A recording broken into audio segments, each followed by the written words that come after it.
forgetfulness of your grace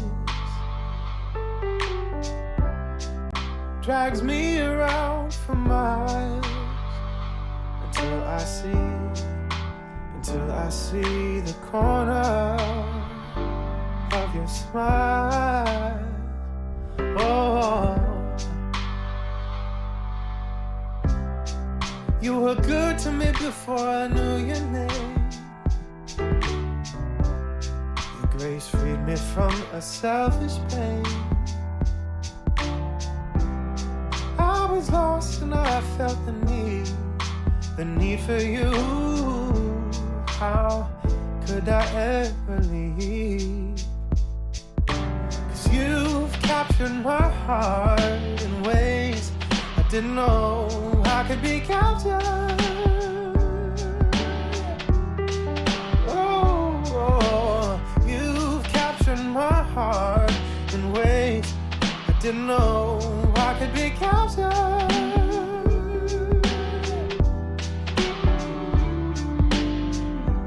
I fall so short from what I can't achieve. En Apocalipsis 7 y pues bueno, le voy a pedir un favor. Pongamos atención, sabemos que hablando de lo que es Apocalipsis, estamos hablando de visiones, estamos hablando de revelación, todo esto.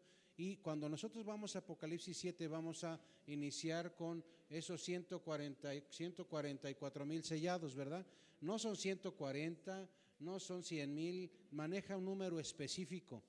Y ese número algunos lo han utilizado para argumentar que son parte de, otros dicen todavía ese número no se completa, infinidad de cosas. Vamos a ver lo que dice la Biblia. Acuérdese que una de las características de la Biblia es que en cuanto a su interpretación debe de interpretarse a sí misma, ¿sí?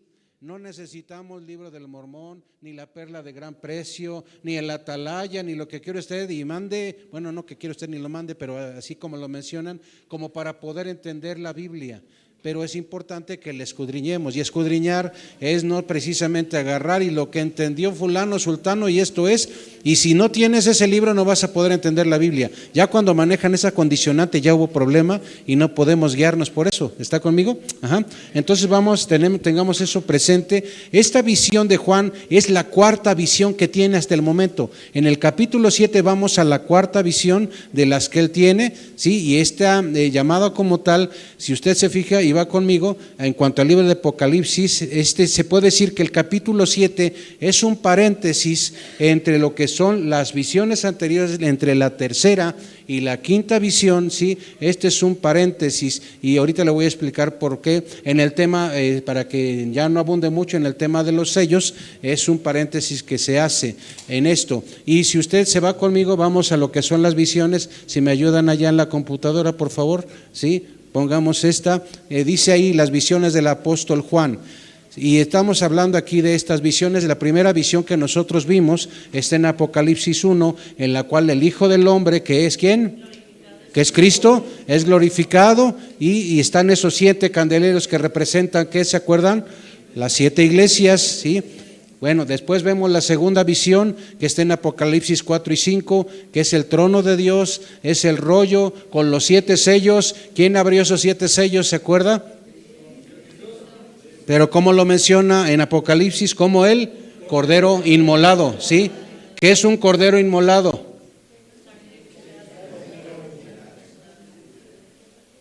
Es que me hicieron una instrucción, pero como no la entendí, lo de las señas no se me da, pero ya entendí de lo que hablan los muchachos. Bueno, ahí están las visiones, sí, el trono de Dios, los 7 sellos. Se preguntaba quién es el que puede abrir esos sellos. Y se acuerdan que Juan no lo dice así, pero casi se mordía las uñas porque no había quien abriera ese libro. Menciona libro, pero es un rollo del que estamos hablando, ¿sí? Y la tercera visión, Apocalipsis 6, se abren los primeros 6 sellos. Cuando hablamos de sellos, acuérdese de esto, cuando hablamos de trompetas, cuando hablamos de copas en la Biblia, no estamos hablando de apapacho para la humanidad, hermano. Esto hay que tenerlo bien claro.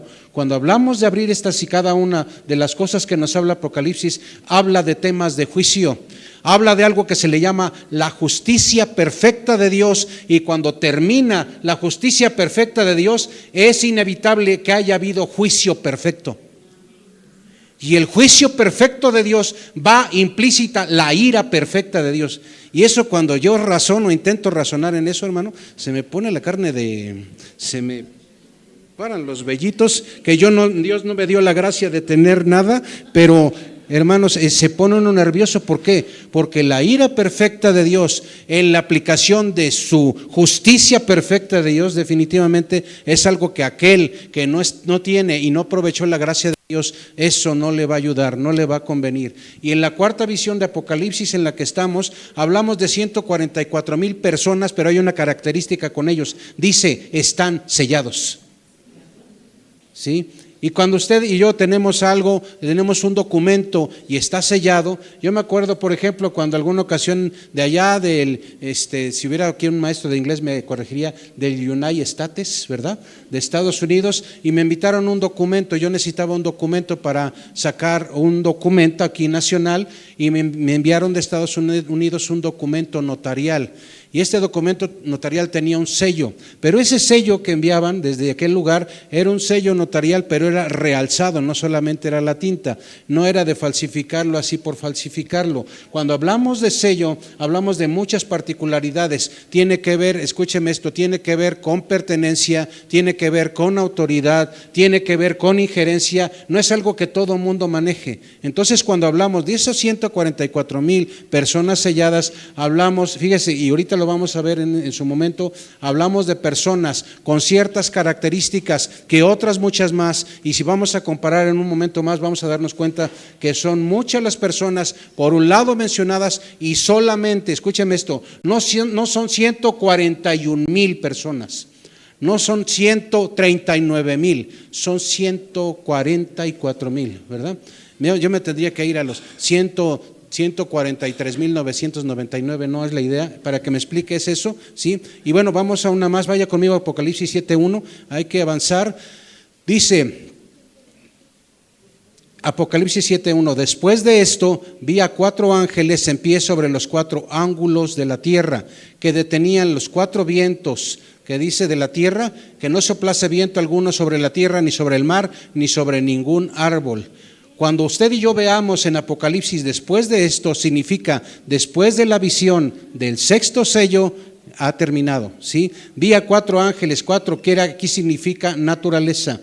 Aquí hablamos, esos 4 ángeles significa con temas de la naturaleza, de contención, de apertura, de control en la naturaleza, obviamente dado por Dios. Y dice, estaban en pie sobre los 4 ángulos de la tierra. Y resulta ser que hay una palabra que se llama geodesia. Y geodesia quiere decir, es la ciencia que estudia la forma, estudia las dimensiones, estudia las propiedades de la tierra. Y la tierra resultó que ellos descubrieron, y esto no tiene gran espacio de tiempo comparado con los 20 siglos que llevamos de la historia a partir de Cristo en el tema de redención, ¿sí? Y ellos se dieron cuenta que la tierra tiene 4 ángulos y tiene protuberancias que salen de algo que le llaman geoide o su forma esférica, y que también, fíjese, dicen que la tierra, eso lo hemos escuchado usted y yo en la primaria, secundaria, preparatoria, universidad o doctorado, no sé dónde haya estado usted, pero que la tierra no es completamente redonda. Si usted es terraplanista, Dios le perdone y le ayude, ¿verdad? Entonces, ahí le voy con lo siguiente. Dice que la tierra, fíjese, la tierra no está completamente redonda, está chata, dice, por sus polos. El tema es que habla de 4 ángulos específicos de la tierra, ¿sí? Y que está dentro de su asunto esférico, habla de esas particularidades. Y dice que detenían los 4 vientos de la tierra. Y cuando usted ve a los 4 vientos de la tierra, inevitablemente te lleva a los 4 principales puntos del tema cardinal, que son norte, sur, este y oeste, ¿sí? Está queriendo decir aquí que esos 4 ángeles se pusieron para que me explique yo, en el lugar propio de donde vienen o se originan esos puntos cardinales en la tierra. Fíjese, y dice, para que no soplase viento alguno sobre la tierra, ni sobre el mar, ni sobre ningún árbol.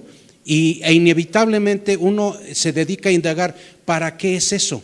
¿Por qué es eso?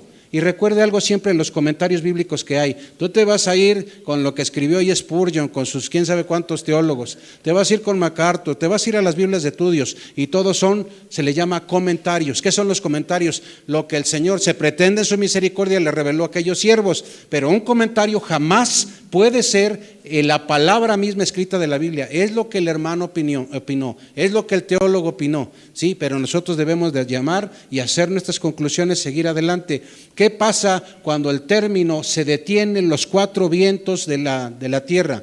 Del griego krateo, los vientos, fíjense, los vientos luchan para librarse de esa restricción. ¿Qué pasa en el momento que estos ángeles detienen esos vientos? Por un tema de estudio, no hay viento, fíjese hermano, a nivel global se detienen los vientos, corrientes del aire, no hay olas rompiendo en las orillas del mar. Sí, hay temas que tienen que ver con la gravedad y todo eso, pero mucho de eso se detiene. No hay movimiento de nubes en el cielo. Fíjese, todo estará mortalmente quieto. Y otra más, se detiene el ciclo hidrológico del agua. ¿Se acuerda cuál es el ciclo del agua? ¿Sí?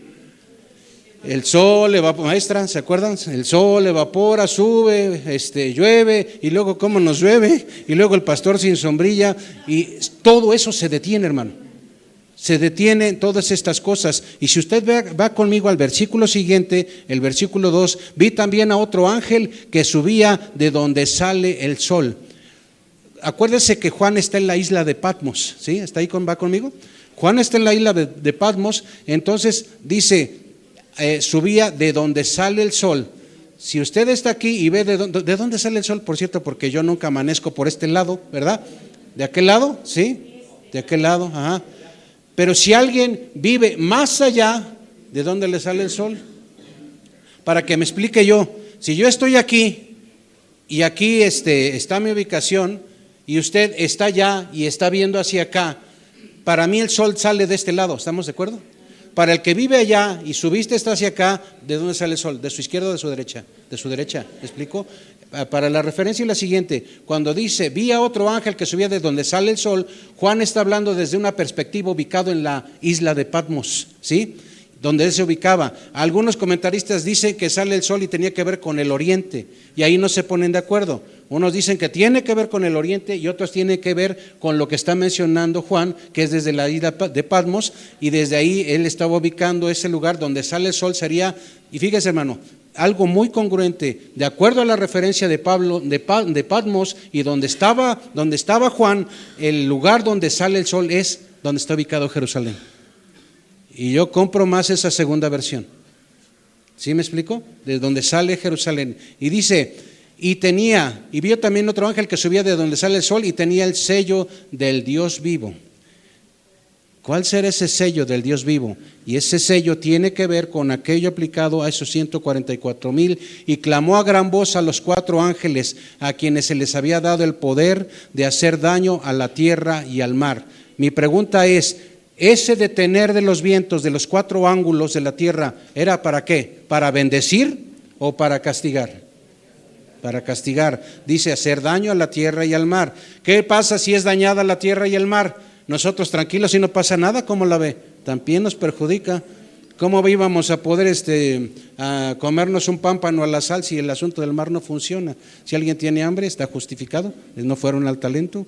Diciendo, no hagas daño a la tierra, ni al mar, ni a los árboles, hasta que hayamos sellado en sus frentes ¿a quiénes? A los siervos de nuestro Dios, ¿sí? Estos cuatro ángeles tenían restricción de esperar, de cancelar, esperar sin hacer daño a la tierra. Estaban listos para ejercer su actividad, ni al mar ni a los árboles dañar, hasta que se hubiese sellado a los siervos de nuestro Dios. Hasta ahí, ¿va conmigo? Vamos a los 144,000, están muy adelante por allá. Sí, gracias.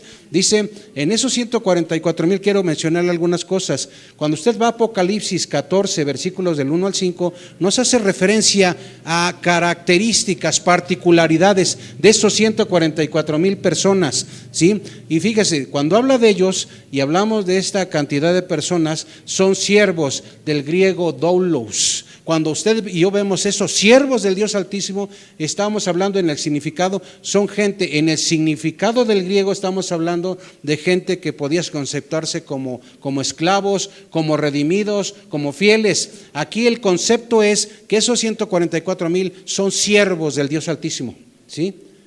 Usted dijera, pues entonces yo soy de esos porque soy siervo del Dios Altísimo, no porque sea pastor, no porque sea misionero. Yo le sirvo al Señor de alguna manera. No es que sienta decírselo, pero no está hablando de nosotros esos 144,000, eso está claro. Pero si usted se fija en Apocalipsis 14, para resumirlo, son gente de carácter moralmente puro. Hoy usted lo va a ir obteniendo esa información ahí.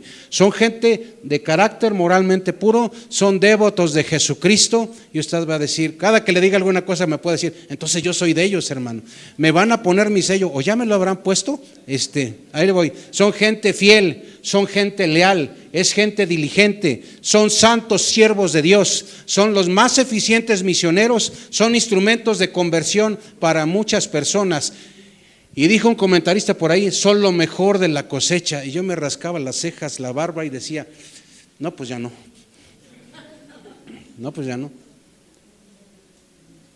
Y quiero que vaya a Apocalipsis 14:4 conmigo, por favor. Dejamos tantito el 7. Vamos a Apocalipsis 14:4.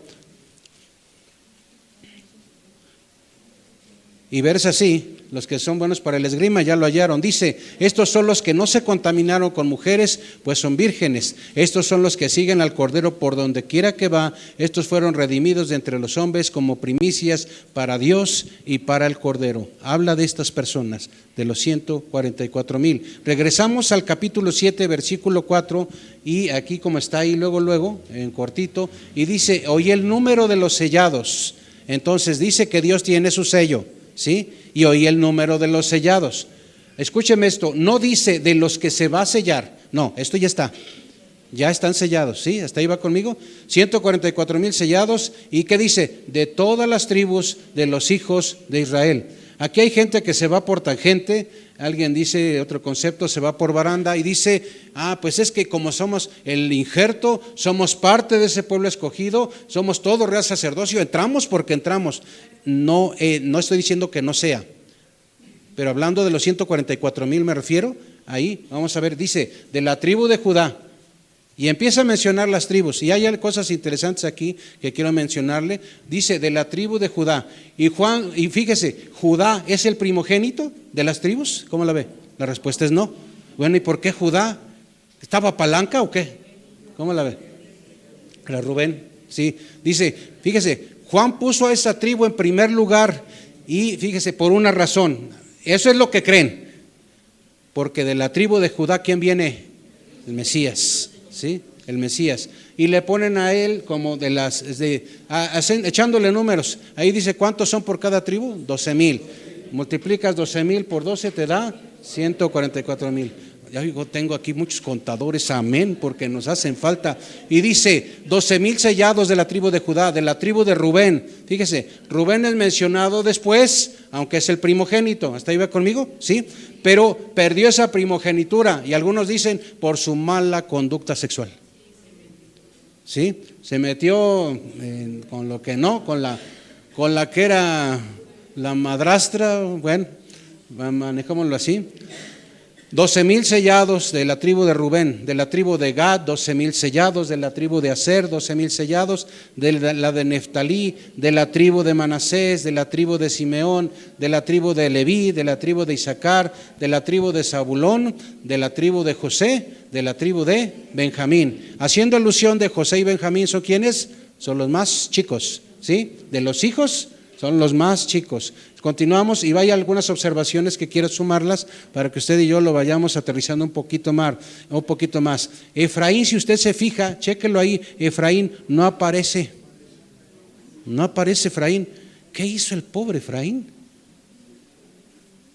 ¿Por qué el Señor lo trató así de esa manera, no? En su lugar se menciona a José. Fíjese, se menciona a José. No aparece tampoco a la tribu de Dan. Si nos fijamos, chéquele usted, en la repartición o en los 144,000 no aparece la tribu de Dan. ¿Cuántos llevaríamos ahí?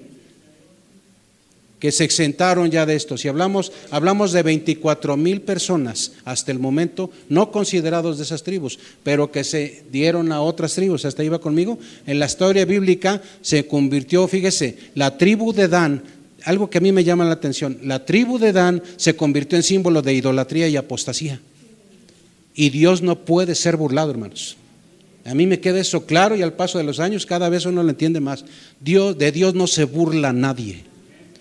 Y algo que a mí me ha llamado la atención, cuando el Señor dice: mía es la venganza, aparentemente, fíjese, el ser humano se confía porque no pasó nada. No, el Señor se posterga ese tiempo por sus razones, por su obrar en misericordia, por su obrar en juicio, pero de que la aplica, la aplica. Y en el caso de esta tribu, fíjese, en el caso de ella hubo idolatría, apostasía, se omitió. ¿Sí? Al ser omitida, prácticamente dicen que el Espíritu Santo muestra que esos sellados en Apocalipsis 7 representan un pueblo fiel, a pesar de lo que sea, un pueblo fiel, un pueblo que se mantuvo. Una cosa es que caía y otra cosa es que deliberadamente hacía tonterías, buscaba no contaminarse por falsa adoración. No estoy diciendo que eran los perfectos, ¿sí? Y la tribu de Dan, fíjese, la tribu de Dan disfrutará, fíjese, de esas bendiciones de ese milenio, pero no será seleccionada para ser protegida durante la tribulación. A ese grado estamos,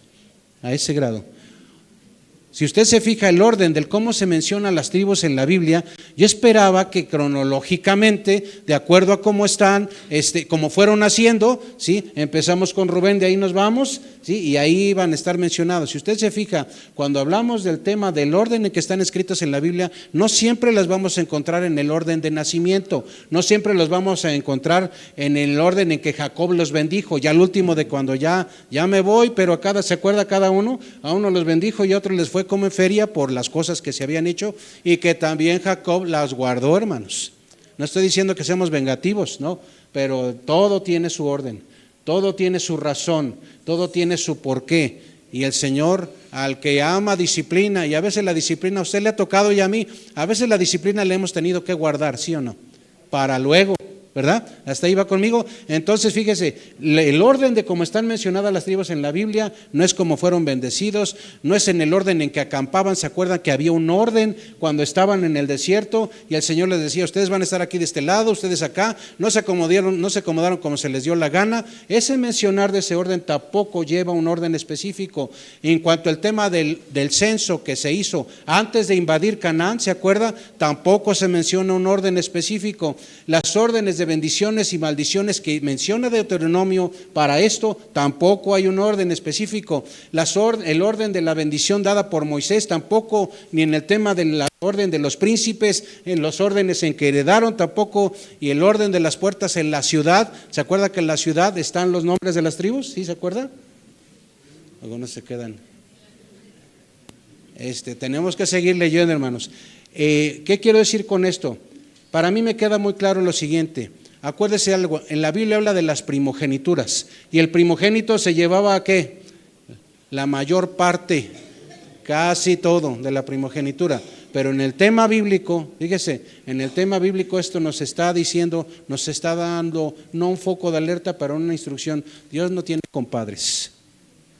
Dios no tiene gente que tú me caes mejor y otros no, pero hay algo importante. No confundamos esto con el que, ¿se acuerdan? A Jacob amó y a qué, y a Esaú aborreció, ¿sí? Acuérdense, Dios tiene todo un plan perfecto del cómo hace las cosas, y acá hablamos de los 144,000. Cuando hablamos de los 144,000, hay unos amigos, no sé si sean amigos, pero son gente que ustedes conocen, que van de puerta en puerta, de casa en casa, tienen que rendir un estándar de visitas porque si no, no alcanza salvación, y ellos dicen que todavía muchos de ellos son complemento de los que faltan para esos 144,000. Ahora quiero decirle algo importante, en esos 144,000 que a mí me ha llamado la atención, algunos dicen que ya se juntaron, algunos dicen que todavía no, y ahorita vamos a ver detalles referente a eso. Dice, vamos ahorita adelantito, y donde dice ahí acerca de los redimidos, esos redimidos de todas las naciones, ¿sí? A diferencia de la anterior, esta es una visión vista en el cielo, ¿sí? La otra es en la tierra, desde la tierra, este es en el cielo. En este tema de la historia de la humanidad, hermano, ¿usted se ha fijado o ha escuchado de avivamientos en la historia? ¿Ha escuchado usted de avivamientos en la historia? Yo sí he escuchado, no me ha tocado, pero eran avivamientos y hubo aparte, bueno, no aparte, pero hubo en meses pasados por ahí, se oía de un avivamiento en Estados Unidos, no sé si usted oyó de eso, en una universidad, y que la gente se concentraba ahí y estaban orando, adorando día y noche, y ahí estaban las personas. ¿Cuánto duró? Y le pongo sus comillas porque no puedo ni aseverar ni negar, pero ¿cuánto tiempo duró ese avivamiento? ¿Qué le gusta? ¿Unos 6 meses? ¿Unos 3 meses? Aquí no es el tema del tiempo, sino los resultados de eso. En la historia, fíjese, nos habla de avivamientos. Se conceptúa que uno de los avivamientos iniciales es en el día de Pentecostés, otro de ellos en el tiempo de la Reforma, en el siglo XVI, habla de avivamientos de carácter histórico, otro en Estados Unidos en el siglo XVIII. No son los únicos, pero habla de algunos muy notorios, ¿sí? Y fíjense, habla los que se ponen a estudiar mucho esto dicen que vendrá en futuro una poderosa respuesta mundial al Evangelio. Y cuando digo esto, no hablo de lo que está pasando con las iglesias evangélicas o cristianas en el mundo. No estoy hablando con gente en ciertos sectores, ciertos países. Hay un tenor, hay una dinámica que se da, hermano, en los países donde hay persecución a donde no hay persecución. Y lo voy a resumir en lo siguiente: a mayor persecución, mayor efervescencia de la iglesia. A más tiempo de relajamiento, a todo mesuradito, a que no hay problema, cada quien haga lo que se le dé la gana. Se oye burdo, pero perdón, a más esa postura la iglesia tiende a dormirse. La iglesia tiende a estar relajada. El tema bíblico nos habla de que, yo he escuchado de esto, de la iglesia en el postmilenio, en el milenio, en el premilenio, ¿sí? Y en cada una de estas posturas está hablando de la iglesia en distintas situaciones. La gran mayoría coinciden en lo siguiente: la iglesia va a estar dentro de ese tiempo. Y dentro de ese tiempo habla de 144,000 personas, que son los judíos, hermanos, y que van a ser levantados. Y usted y yo oímos del pueblo de Israel, inevitablemente nos llega lo siguiente: a nosotros como cristianos, su historia, el legado bíblico, el legado espiritual, el evangelio. Pero si tú oyes de la historia de Israel, en el ínter de todos estos últimos años, ha sido problemas. Donde está Israel hay problemas, ¿sí se ha fijado en eso? Y los problemas, ¿qué cree? Increíblemente, la gran mayoría de ellos tienen que ver con temas, lo vemos territoriales, lo vemos por temas ideológicos, pero hay un común denominador y es ese pueblo. A nivel histórico así es. Pero cuando nos vamos a esto, vamos a encontrarnos con algunas cosas que pudiesen tildarse como sorpresa o como que raras. Hablamos de un gran avivamiento a nivel global, previo ¿se acuerdan lo que dice la Biblia? El Señor no quiere que nadie se pierda, sino que todos procedan al arrepentimiento. Ya nosotros ya estamos bien arrepentidos, ¿verdad? Ya vamos al cielo, ¿verdad? Aquí no hay pecadores, ¿no? Justificados, está bien, qué bueno que estamos aquí al tanto, ¿no? Ese avivamiento en la Biblia, en lo que se estudia, en lo que se menciona, estará en todo el globo, en todo el mundo, fíjese. Y no le estoy hablando de algo que esté sacándomelo de la manga. Está en la Biblia una gran cantidad de gente redimida en todo el mundo, de toda lengua, de todo pueblo, de toda nación. Es el previo al santo juicio de Dios. Y el Señor, fíjese, a veces yo no quiero usar este término. El Señor va a hacer todo su esfuerzo para que todo aquel que cree no se pierda. Y una manera en la que el Señor va a usar, ¿por qué el tema de una gran tribulación? Porque una cosa es la gran tribulación y otra cosa es el milenio. Son dos cosas completamente diferentes. ¿Por qué el tema de esa gran tribulación? ¿Cómo para qué?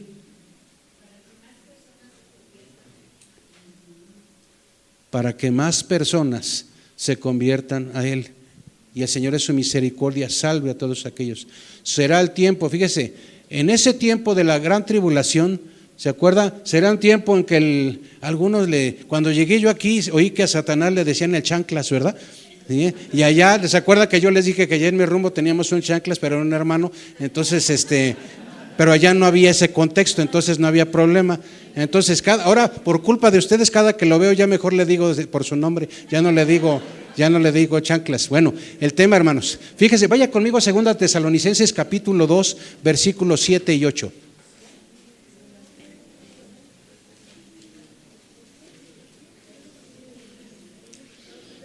Segunda Tesalonicenses 2, 7 y 8. Dice, me voy rapidito, porque ya está en acción el misterio de la iniquidad, solo que hay quien al presente lo detiene, hasta que él a su vez se ha quitado de en medio, y entonces se manifestará aquel inicuo, a quien el Señor matará con el espíritu de su boca y destruirá con el resplandor de su venida. Recordemos que cuando habla de matar y destrucción, aquí nos habla no como nosotros lo entendemos, es un término espiritual de permanencia sin Dios. ¿Sí? ¿Hasta ahí va conmigo? Sí. Y cuando habla de esto, estamos hablando de que en ese tiempo de milenio, de gran tribulación, ¿sí?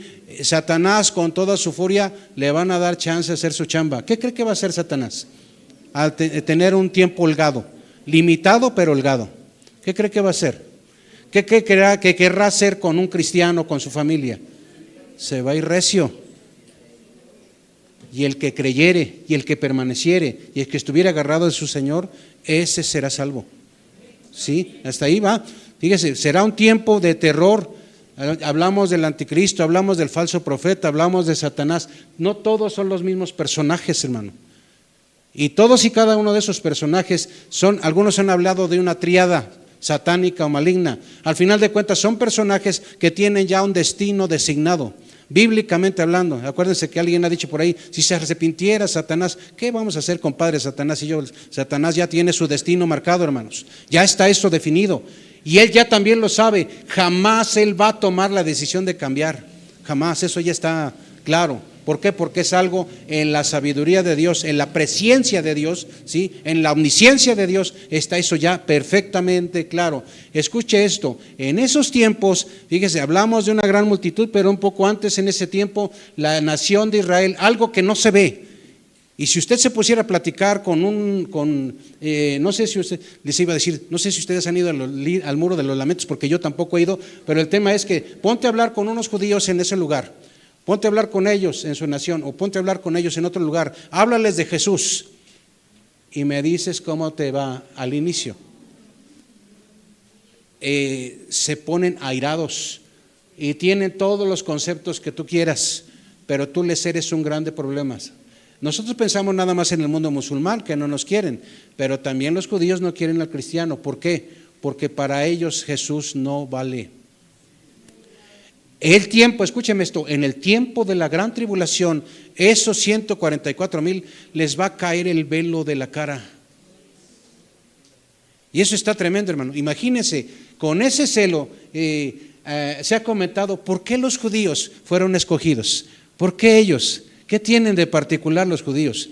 Y han llegado a esta conclusión: si hay una nación en la tierra terca, aferrada, necia, que sus convicciones, si le implica la muerte, le va a entrar. ¿Qué japoneses con el harakiri, hermano? No, son los judíos.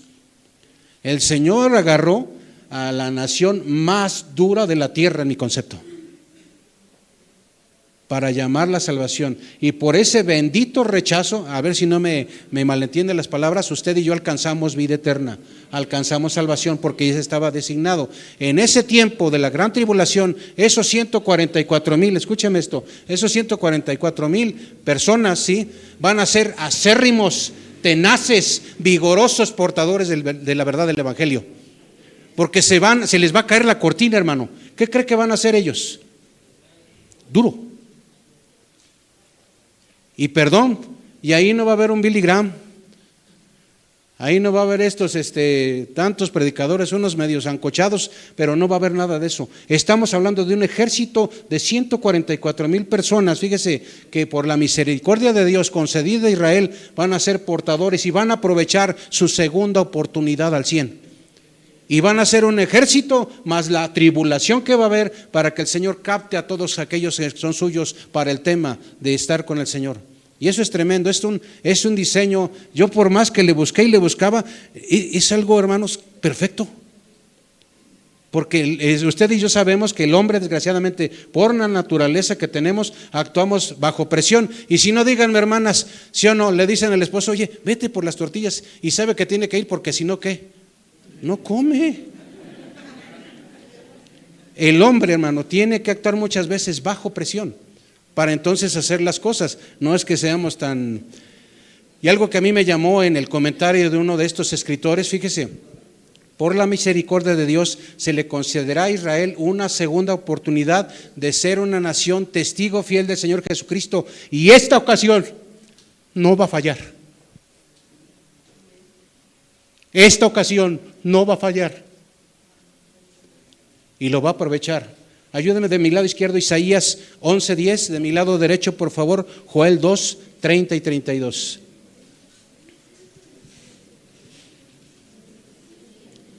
Y ahí viene la explicación de lo que yo le estoy diciendo, una parte de ella. Isaías 11:10, Joel 2:30 y 32. ¿Lo leen, por favor? Lo leemos de mi lado izquierdo, Isaías 11:10, dice: acontecerá en aquel tiempo que la raíz de Isaí, la cual estará puesta por pendón a los pueblos, será buscada por las gentes, y su habitación será gloriosa. Y van conmigo, Joel 2:30 al 32. Y daré prodigios en el cielo y en la tierra, sangre y fuego y columnas de humo. El sol se convertirá en tinieblas y la luna en sangre, antes que venga el día grande y espantoso de Jehová. Y todo aquel que invocare el nombre de Jehová será salvo, porque en el monte de Sión y en Jerusalén habrá salvación, como ha dicho Jehová, y entre el remanente el cual él habrá llamado. Cuando usted y yo vemos en la Biblia, vemos a judíos. ¿A quién vino? El Señor Jesús. Inicialmente, ¿a quién vino? Le conceptúa en nuestra Reina Valera 60, le dice a los suyos. Y dice, ¿y los suyos? No lo recibieron. Y luego viene un pero enorme, precioso, me encanta ese pero a los que le recibieron, a los que creen en su nombre, les dio potestad de ser hechos hijos de Dios. Mi pregunta es, ¿le quitó algo a ellos para dárnoslo a nosotros? Al tenerlo nosotros, esa salvación tan grande, esa gracia tan grande, si alguno de ellos en este momento, porque los hay, se arrepiente, ¿le queda algo para él? ¿Le queda todo también? Claro, es gracia, y la gracia es para todo aquel que cree. Y esos 144,000, hermano, cuando vean un testigo de Jehová, porque los van a abordar con esto, ¿sí? Ellos están rascándose la cabeza y no saben si pertenecen a esos 144,000. Perdón, no les toca. Y cuando usted pueda, acláreselos, apunte los versículos, ¿sí? Y tengámoslo ahí, 7:9 de Apocalipsis, vaya conmigo, 7:9, porque nos gana el tiempo. ¿Ya está conmigo? Dice, después de esto, cuando dice después de esto, está diciendo, se está presentando una segunda escena de la cuarta visión. Vimos una primera parte, ahora estamos viendo ahorita la segunda escena, la segunda parte de esta cuarta visión. Y dice, después de esto miré y he aquí una gran multitud, la cual nadie puede contar. Cuando habla de una gran multitud, no habla, fíjese, no habla aparte. Algunos pensarán que es un asunto aparte. No, son los 144,000 y está también esa gran multitud, dice, de todas naciones y tribus y pueblos y lenguas. En el concepto teológico esto se le llama magnitud, totalidad universal. Y habla de todo lo que sea el contexto de todas las gentes que van a ser, toda la gente que va a ser salva, que estaban delante del trono y en la presencia del Cordero. Estas personas presentes, fíjese, delante de Dios y de Jesucristo en el cielo, son gente, dice, de toda lengua, de todo pueblo, de toda nación. Aquí no está viendo el tema si viven en isla, si viven en un continente específico, si tienen una cultura que es dócil para los temas de las verdades, si tienen que ver con gente recia en esos temas. No, habla de todo lugar donde llegó el evangelio, fue aceptado y esta gente es parte del pueblo de Dios, ¿sí? Vestidos de ropas. Cuando habla de ropas, no menciono todavía el color, porque cuando habla de ropas hay una característica en el griego, habla de mantos grandes. Habla de algo así, vamos a decir como cuando en los coros, ¿verdad? Como el coro que va a estar aquí, ¿verdad? Algo no corto, pues algo grande. Y dice mantos grandes, y dice blancas. Cuando habla de blancas, en el leucos, en el griego, habla de un color. Fíjese, esa multitud grande con mantos largos tiene una particularidad, es un blanco deslumbrante, es un blanco brillante, es un blanco salud resplandeciente y representa algo y se llama santidad. Cuando dice que va la gente al polo sur o al polo norte, que se está derritiendo, ¿verdad? Pero dicen que cuando llegan a una parte donde está todo blanco, forzosamente tienen que usar lentes oscuros. No se puede mirar. Yo estoy convencido de algo. Se le ayudó a Juan que en esa visión no usara lentes, pero no hubiera soportado, hermanos, porque era algo excelsamente blanco, brillante, resplandeciente. Y Juan pudo ver esa visión, pero ahí no va a ser necesidad de tener nada de eso. Dice, y con palmas en las manos.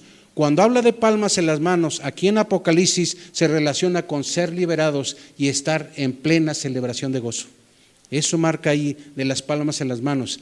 Y fíjese, cuando habla de los mártires que están en Apocalipsis, y nos vamos tantito, recuerden el capítulo 6 de Apocalipsis, versículo del 9 al 11, están vestidos con las mismas vestiduras que le menciono y se encuentra ya en el mismo grupo de esa incontable multitud que está ahí. Vaya conmigo, búsquele Hebreos 12:23, Hebreos 12:23, rapidito. Cuando lo tenga me dice un amén, por favor.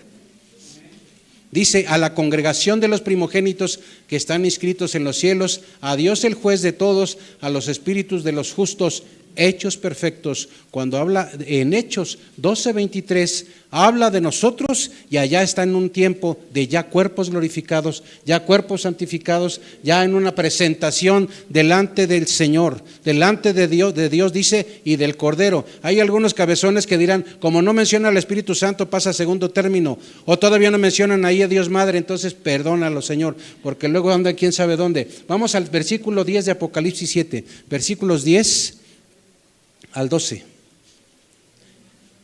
Voy rapidito. Y clamaban a gran voz diciendo: la salvación. Cuando esta multitud grande clama y dice esto, está hablando de algo que en griego le llaman sotería en griego, la grande liberación, la grande preservación, la salvación y sobre todo, fíjese, dice ahí, la gran salvación, ellos están diciendo la grande victoria. Dice, pertenece a nuestro Dios que está sentado en el trono y al Cordero. ¿Se acuerda? Vimos hace 8 días el tema de la ubicación de Dios en su trono, estaba en su trono, ¿se acuerda? Y llegó un momento que dice que se posiciona en el centro, en el trono, se posiciona el Cordero inmolado. ¿Se acuerda de eso? Sí, lo vimos hace 8 días. Si no, véanlo en los videos porque luego los están subiendo y nadie los ve. Entonces por ahí les encargo, ¿sí?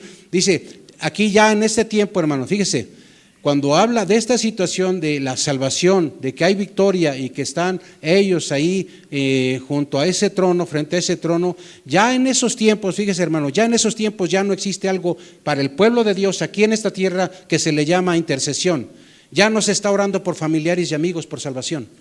Ya no se está orando por enfermos, ya no se está orando por problemas, por necesidades, solo hay algo que se llama adoración. Eso que nos cuesta trabajo hacer porque se ve, porque no nos gusta venir a orar. Y cómo va. Y como dijera mi hermano Juan, duro con eso. Eso que no nos gusta hacer es lo que vamos a hacer allá. Entonces, aguas, puede ser que sea porque no amamos al Señor suficiente. Hay que pedirle perdón al Señor, humillarnos. ¿Cree que es fácil que uno se venga aquí y estar desde temprano orando los que vienen? No, hermanos. Pero tenemos que esforzarnos, echar nuestra carnota, crucificarla en el nombre de Jesús y venirnos a orar. Porque vamos a estar delante de su presencia y si no nos gusta orar, si nos da flojera, lo que ustedes quieran, y luego ¿qué vamos a hacer allá?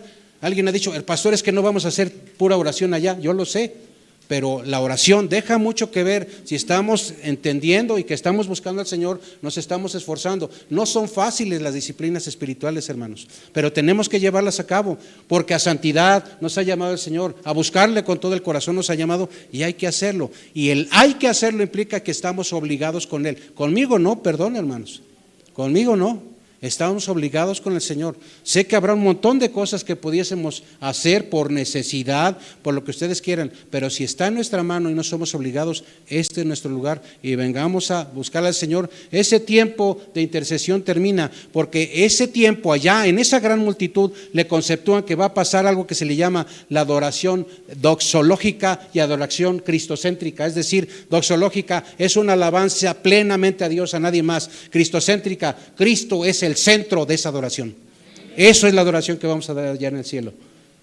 Ya está, ¿a ustedes han oído de los gatos cuando dicen se lamen los bigotes? ¿Han oído eso? Hasta dan ganas de estar allá, hermanos. Dan ganas. Pero mientras tanto el Señor nos llame, tenemos que hacer nuestra labor aquí y hacerla con todo el corazón. Versículo 11 dice, y todos los ángeles estaban en pie alrededor del trono. ¿Se acuerda cuántos ángeles mencionan las visiones de Apocalipsis? ¿Cuántos menciona? ¿2,000? ¿3,000? Dice triadas de triadas, es decir, millones de millones, ¿sí? Millares de millares. Y dice, todos los ángeles estaban en pie alrededor del trono. ¿Y dónde estaba la gran multitud? ¿Se acuerda dónde estaba? Frente al trono. ¿Sí? Todos los ángeles alrededor del trono, dice, y de los ancianos. ¿Cuántos ancianos se acuerda que son? 24 ancianos, con sus coronas de oro. Acuérdese, para esto sabemos, los ancianos, quién sabe cómo le harían, pero tenían que cargar con la corona de oro, tenían que cargar con sus arpas y tenían que cargar con sus copas de incienso. ¿Qué son las copas de incienso? Las oraciones de los santos, ¿sí? Y de los 4 seres vivientes. Cuando hablamos de 4 seres vivientes, recuerde, no era un león, no era un toro, eran seres parecidos, semejanza de, ¿sí? Un león, un becerro, un hombre, un águila, y se postraron. Fíjese, todos los que habla aquí se postraron. Y luego dice, y cuando voy a ver en Apocalipsis, ¿qué es que se postren? Habla del griego pipto y quiere decir se cayeron y se derrumbaron. Así es. Se derrumbaron delante de su presencia. Y me ponía a pensar, luego cuando uno está ahí estudiando, en lo personal a mí cada vapuleada que me da el Señor. ¿Qué es adorar? ¿Qué es adorar? Adorar en el término de estar allá, y no solamente allá, es derrumbarse delante del Señor. Y pisar lo bueno que eres, lo inteligente que eres, lo profesional que eres o que somos, para que no me agrade luego, ¿verdad? Tenemos que derrumbar todo eso, echarlo a un lado y ponernos a sus plantas y humillarnos. Cuando el Señor dice, si se humilla a mi pueblo, no habla de cualquier cosa. Tengo que dejar todo eso que creo que vale para derrumbarme ante su presencia y adorarle con todo mi corazón. Y en esa, no es un tema de carácter físico. Lo físico es un resultado de algo espiritual que está aquí adentro. Y que si no lo vivimos, si no lo entendemos, es algo que nos le estamos perdiendo. ¿Qué pasa con yo escuché hace muchos años de un llamado salmista y cantaba esta, yo quiero ser un adorador. ¿Se acuerdan? Y uno que intenta entender las cosas, ¿qué es un adorador? Y es una persona que deja todas esas cosas atrás. No es que las abandones y no vives con ellas, porque todavía vivimos en este mundo, pero tenemos que hacer muchas cosas.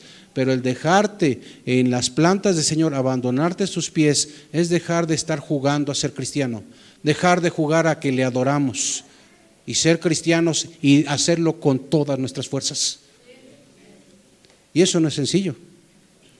Y como yo le dije hace rato, les testificaba, mañana se cierran 6 años que su servidor, el Señor le encargó inmerecidamente estar atendiendo a la iglesia. Y constantemente en lo personal yo le tengo que decirle al Señor, constantemente, yo no sé cómo hacerlo, Señor. Hay gente que espera respuestas de mí y en muchas ocasiones tú me estás platicando un problema, yo en ese momento le estoy, escúchame esto, clamando en mi interior al Señor, ¿qué le digo a este varón? ¿Qué le digo a esta hermana?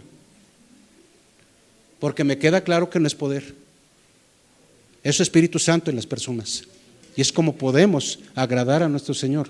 Ese tipo de adoración va a estar en el cielo. Habrá una adoración diferente allá a la que yo pueda darle aquí a mi Señor. ¿Cómo la ve? Lo repito, esa adoración de la que hablamos y que habla de, en ese griego pipto, es caer, derrumbarse delante de su presencia. Eso se podrá hacer aquí.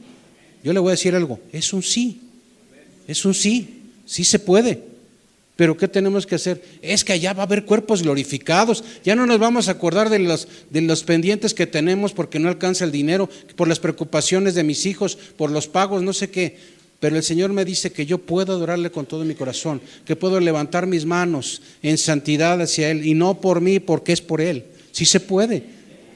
Pero a veces eso es nuestra postura, muchas veces lo dudamos porque dudamos en la gracia, dudamos en el poder de Dios, dudamos en la santificación que todos los días el Señor está haciendo en nuestra vida. Y el Señor nunca ha jugado a dar salvación, el Señor ha dado plena salvación. Y tenemos plena vida eterna, ¿sí? Dice aquí, dice, y se postraron sus rostros delante del trono y adoraron a Dios. Se arrodillaron, se humillaron ante la poderosa presencia del único, verdadero y santo Dios. Y dice el 12, diciendo, ¿qué dice ahí en el 12? Amén. Fíjese, a mí me encanta esto porque cuando tú te vas ahí y diciendo amén, en el versículo 12 inicia y diciendo amén y termina con otro amén, ¿sí? Ahí va conmigo. Pero en el primer amén está diciendo un desierto, es decir, de tal forma que, ¿sí? Ese primer amén significa diciendo, de tal forma que la bendición, la gloria, la sabiduría, la acción de gracias, la honra, el poder y la fortaleza dice, sean a nuestro Dios por los siglos de los siglos. Y ahí va un segundo amén y ese quiere decir, así sea. Como decían en mi pueblo antes, está padre, ¿verdad? Y si usted se fija en ese versículo 12, algunos le hablan a esto de la adoración séptupla. ¿Por qué? Si usted se fija, contemos, la bendición, la gloria, que dice, la sabiduría, la acción de gracias, la honra, el poder y la fortaleza pertenecen a nuestro Dios. Eso se le llama perfecta adoración. Perfecta adoración. Porque la bendición es, en el griego es alabanza suprema en conjunto. La gloria en el griego es, ya no le digo todas las palabras que eso significa porque hasta para pronunciarles es todo un lío, pero dice, la bendición es alabanza suprema en su conjunto. La gloria es la buena opinión con brillo de resplandor, fíjese, eso es la gloria. La sabiduría es la alabanza suprema por la totalidad de la omnisciencia de Dios. Es la plenitud de adoración por lo que Dios es y es lo que hizo y lo que hizo por medio de Jesucristo. La acción de gracias es lo que usan por allá afuera y le llaman Eucaristía. La acción de gracias es la profunda disposición y muestra de agradecimiento. La honra es el reconocimiento delante de todos de la grandeza y la gloria de Dios. El poder es la capacidad de llevar cualquier cosa a cabo. Eso es poder, una de sus definiciones. Y la otra, la fortaleza, que es la fuerza y poder que incluye la obra salvadora de Cristo en la cruz. Y eso se llama perfecta adoración. Ya hasta me cansé. ¿Podemos nosotros dar perfecta adoración? Sí podemos, hermano. Pero a la Pablo, mi carne se quiere quedar el domingo ahí acostado. El día de oración, sé que sí me daba tiempo, pero pues Dios sabe y ahí ya me quedo.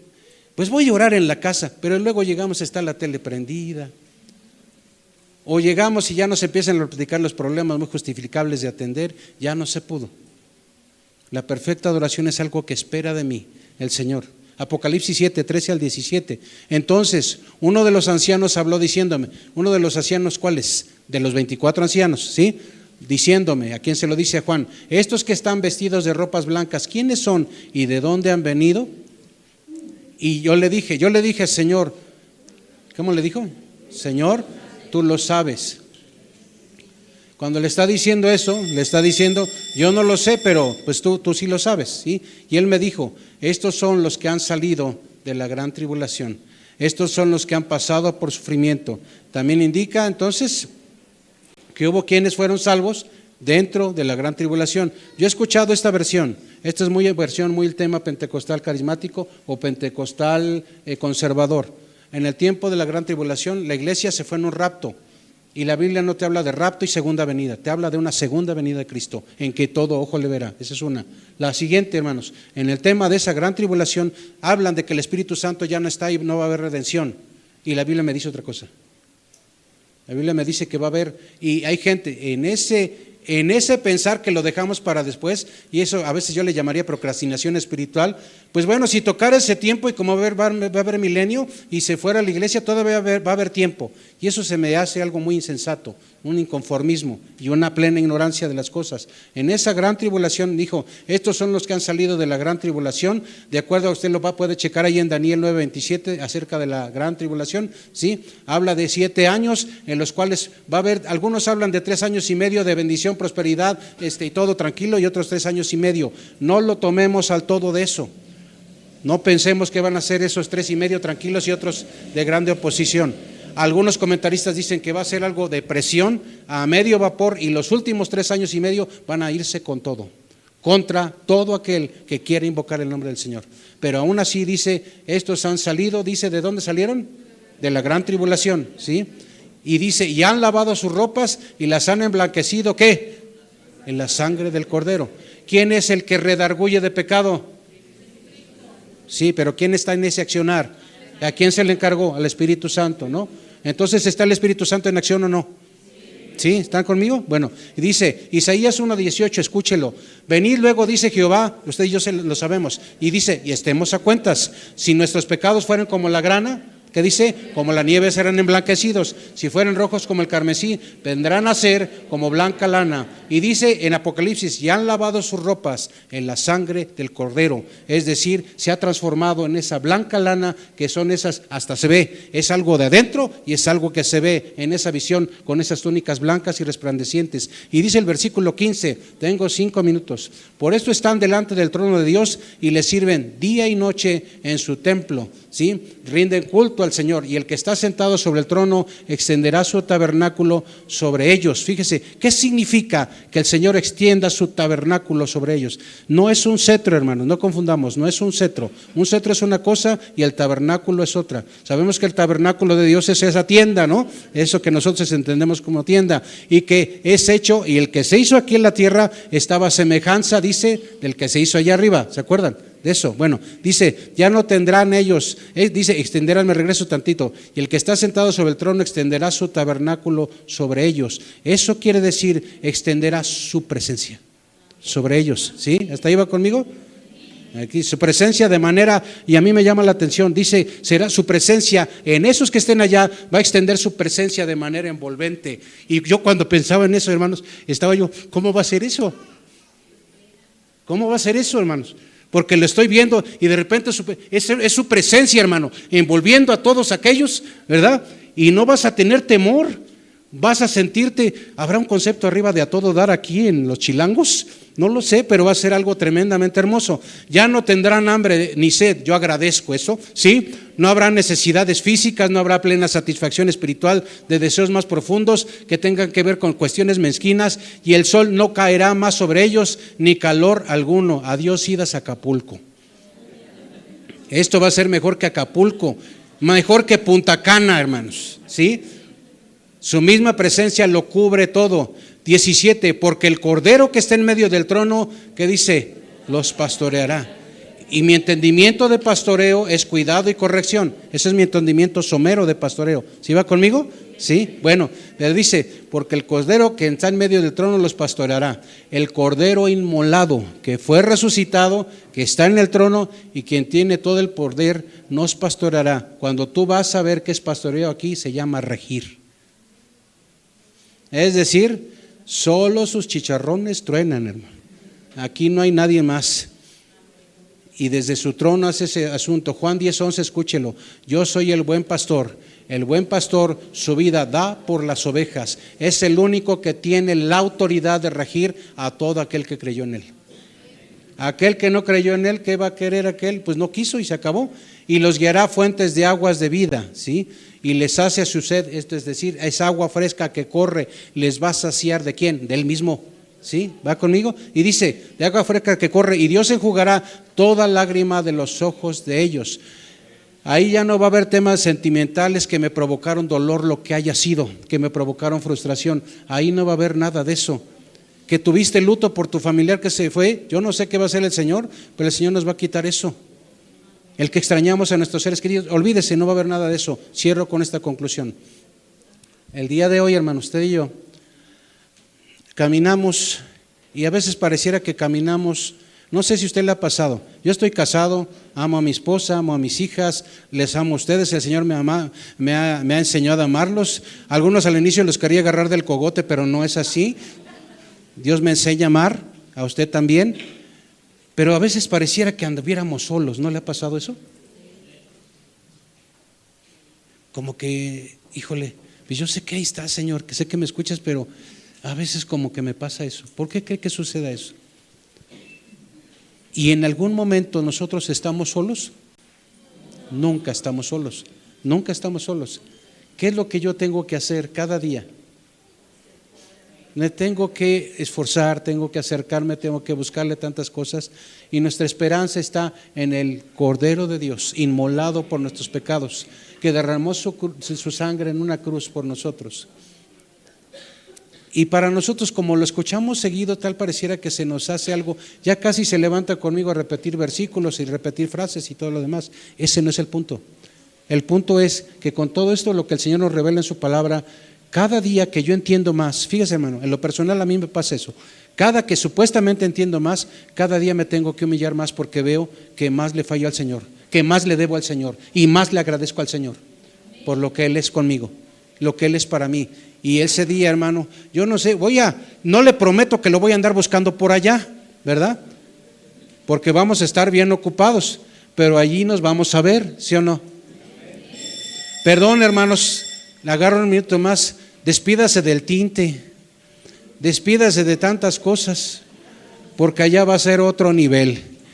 Y yo le pido algo: como iglesia de Dios, disfrutémonos, amémonos, procurémonos, prodiguémonos ese amor y ese movernos en las buenas obras, porque esa chamba no va a parar ahí, va para aquí, va a seguir allá, disfrutando al Señor, disfrutándonos unos a otros. Es otro nivel.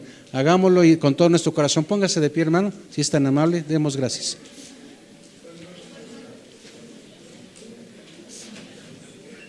Si alguien aquí ha llorado, y escúcheme esto, si alguien ha llorado por cosas que le han generado dolor o cosas que sigue cargando, digámosle al Señor que nos ayude a que eso sea en su poder, sea quitado, sea regulado, y que podamos disfrutar su presencia, hermano.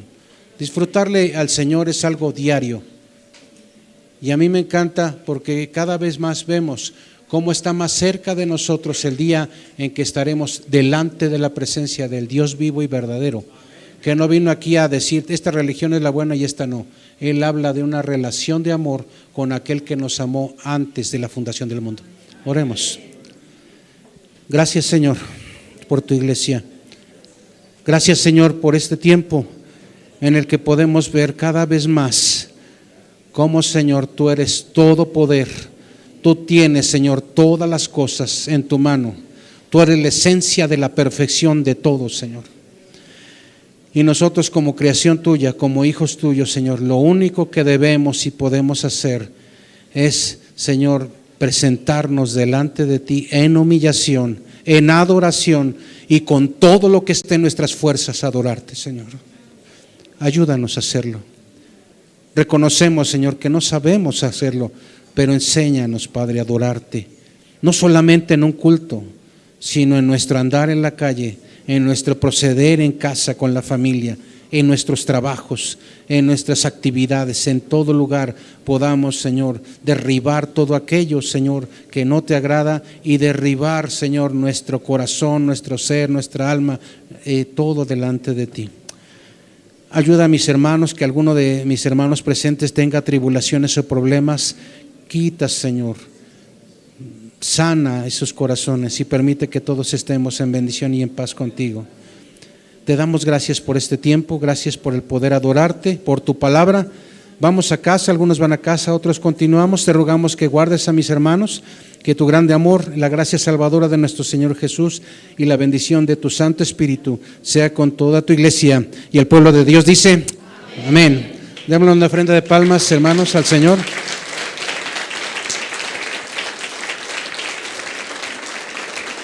Había hermanos que no estaban.